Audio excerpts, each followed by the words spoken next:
Le diplomate américain Marco Rubio boycottera la réunion des ministres des Affaires étrangères du G20 qui se tiendra en Afrique du Sud cette semaine.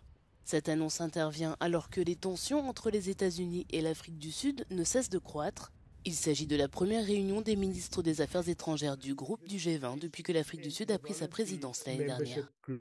Le G20 est un groupe à adhésion volontaire. Par conséquent, si un pays important comme les États-Unis semble ne pas y participer, c'est un signe négatif. D'un autre côté, c'est le début de l'administration Trump. La réunion a coïncidé avec le moment où le président américain a soulevé la question du projet de loi sur l'expropriation. Il est donc possible qu'il s'agisse davantage de théâtre que de substance, mais c'est un développement préoccupant.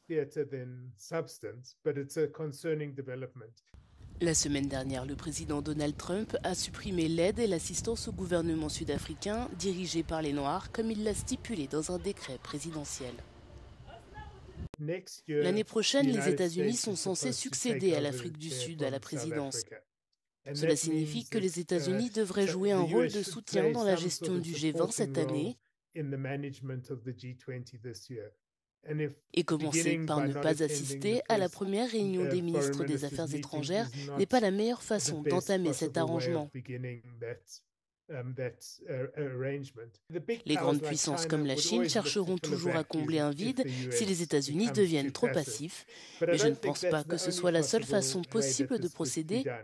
Il y a un certain nombre d'autres pays qui sont des puissances moyennes, y compris l'Afrique du Sud, qui pourraient dire qu'il s'agit d'une occasion de commencer à repenser la façon dont le monde est gouverné et comment nous traitons les affaires internationales, et le faire d'une manière qui est plus sensible aux besoins de tous les pays.